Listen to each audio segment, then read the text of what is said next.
এবার কলকাতার মাটিতে বাংলাদেশি রবীন্দ্রসঙ্গীত শিল্পী রেজওয়ানা চৌধুরী বন্যার অনুষ্ঠান বয়কটের ডাক দেয়া হয়েছে। আগামী 28 ডিসেম্বর কলকাতা সংলগ্ন মধ্যগ্রামের সুভাষ ময়দানে শুরু হবে 19তম পরিবেশ সচেতনতার মেলা। উদ্বোধনী সন্ধ্যায় শিল্পীর তালিকায় রয়েছেন বাংলাদেশের বিখ্যাত রবীন্দ্রসঙ্গীত শিল্পী রেজওয়ানা চৌধুরী বন্যা। আর সেই অনুষ্ঠানের এক পোস্টার নিয়ে সোশ্যাল মিডিয়ায় শুরু বিতর্কের ঝড়। রেজওয়ানা চৌধুরী বন্যাকে অনুষ্ঠান করতে দিতে নারাজ মধ্যগ্রামের হিন্দুত্ববাদীদের একাংশ। হিন্দুত্ববাদীদের পাল্টা করা অবস্থান নিয়ে আয়োজকদের ঘোষণা, প্রয়োজনে দ্বিগুণ নিরাপত্তা নিয়ে অনুষ্ঠান হবে, কিন্তু বয়কট হবে না।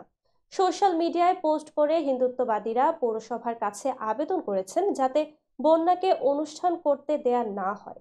শুধু এখানেই শেষ নয়, মধ্যমগ্রাম নাগরিক সমাজ নামে এক ফেসবুক পেজে পোস্ট করে তারা জানিয়েছে, যদি ওই শিল্পী অনুষ্ঠান করে তাহলে এবারে পরিবেশ মেলা তারা বয়কট করবে।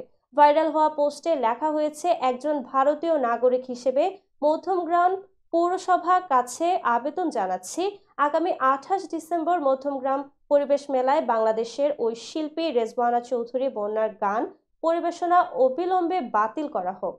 বাংলাদেশের কোনো শিল্পীকে দয়া করে কোনো অনুষ্ঠান করতে দেবেন না। আগে দেশ তারপর সব। অনুগ্রহ করে বিষয়টি ভেবে দেখবেন। স্বাভাবিকভাবেই ফেসবুকে এই গ্রুপের সদস্য সংখ্যা 80,000-এর বেশি হওয়ায় পোস্টটি ভাইরাল হতে সময় লাগেনি। তারপরেই এ নিয়ে শুরু হয় চর্চা।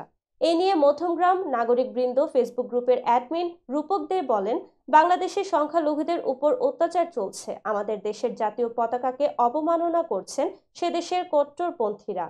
এমন পরিস্থিতিতেও বাংলাদেশের কোনো শিল্পীরাই প্রতিবাদ করছেন না। আমাদের কাছে জাতীয়তা বোধ আগে।